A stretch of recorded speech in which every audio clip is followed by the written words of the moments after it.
गंवई गांव की एक सीधी साधी अनपढ़ औरत अचानक हो गई दीवानी। वाह। सुनिए एक कहानी। हुआ यूं कि दोपहर में डाकिया एक खत लाया। अनपढ़ औरत ने उसी से पढ़वाया तो मन ही मन में खत पढ़कर डाकिया ने पूछा, क्यों री, तेरा आदमी फौज में सिपाही है? बोली हाँ। 3 साल पहले ब्याही है? बोली हाँ। शादी के 2 महीने बाद ही फौज से बुलावा आया? बोली हाँ। और तब से वो अब तक नहीं आया? बोली हाँ। तो सुन, ये खत ये बता रहा है कि तेरा सिपहिया आज शाम की गाड़ी से आ रहा है। ये खबर उस औरत के तन बदन में नाचने लगी और खत छीनकर वो बिना पढ़ी लिखी औरत अपनी उंगलियों की पोरों से उसका एक एक आखर बांचने लगी। वाह वाह वाह वाह वाह। खुशी में रोने लगी, कुछ कुछ बोराई सी होने लगी।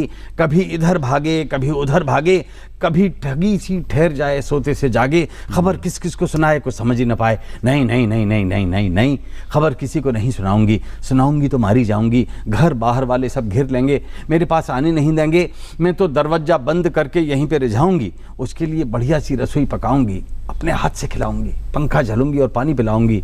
हाय राम, क्या चीज़ सबसे ज़्यादा अच्छी लगती है उसको? क्या बनाऊं, क्या खिलाऊं, क्या पिलाऊं? अरे दैया, बात कितनी खराब है। उसकी तो सबसे प्यारी चीज शराब है। मना करने पर भी रोजमर्रा लाता था। शाम होते ही वो तो ठर्रा चढ़ाता था। पर अब ऐसी चीज किससे मंगवाऊं? खातिर करनी है तो एक दिन की छूट दे दूंगी, कुछ उल्टी सीधी नहीं कहूंगी, लेकिन ठर्रा कहां से आए? ऐसी चीज भला किससे मंगवाए? तभी उसे ध्यान आया कि ज्यादा न पी जाए, इस डर से उसने एक बोतल छिपा दी थी, पेड़ के नीचे दबा दी थी। तो वो दौड़ी दौड़ी गई और बोतल निकाल लाई और खातिरदारी में ऐसा निखार लाई कि उसने बक्से पर एक कपड़ा बिछा दिया और बोतल के साथ गिलास रख के सजा दिया। और इंतजारी की बेकरारी में सोचने लगी कि एक बार तो उसने मुझसे भी कहा था कि पी। मैंने कहा था नहीं जी, तो उसने जबरदस्ती की।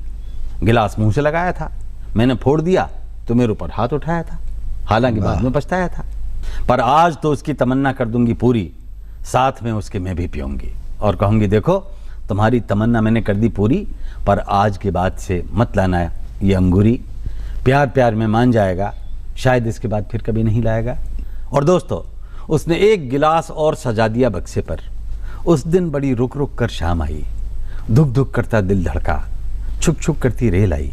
लेकिन सीटी की आवाज़ सुनते ही वो औरत सिहर गई, क्योंकि एक बात सोचते ही उसकी सारी साधना बिखर गई। अरे वो तो बोतल के साथ बर्फ़ भी लाता था, बर्फ़ के साथ ही ठड़ा चढ़ाता था। अब बर्फ़ किससे मंगवाऊं? चलो खुद ही ले आऊं। तो उसने लंबा घूंघट काढ़ा और बर्फ़ लेने दौड़ गई। पर इधर तो कुछ और ही बात हुई। पीछे से सिपाही आया, खुला दरवाज़ा, बक्से पर बोतल, 2 खाली गिलास। देख के चकराया, माथा ठनका, कमजोर मन का वो सिपाही उसे दृश्य कचोट गया और औरत को बदचलन जानकर लौट गया। इधर औरत बर्फ लाई, आते हुए बूटों के निशान, जाते हुए बूटों के निशान, कुछ समझ नहीं पाई। और मित्रों, कहानी खत्म, पैसा हजम। आप कहेंगे इस कहानी में क्या दम, कहानी बेकार है, फालतू सुनाई है, इसमें क्या सार है? तो मित्रों, चमन के मित्रों, ये कहानी मैंने आपको इसलिए सुनाई है कि आप इतने सारे लोग इसे सुने और कभी संयोग से किसी गली में, सड़क पर, मोहल्ले में या बाजार में वो फौजी आपको मिले तो उसे असलियत बता देना, उसे समझा देना कि तेरी औरत आज भी तेरे आते हुए बूटों के निशानों पर उंगलियां फिरा रही है और तेरे जाते हुए बूटों के निशानों को अपने आंसुओं से मिटा रही है। लौट जा, लौट जा, लौट जा, उसका बहुत ऊंचा चरित्र है। लौट जा मूर्ख, उसकी आस्था तो गंगा से भी ज्यादा पवित्र। वाह वाह वाह, लौट जा। बहुत अच्छी कविता।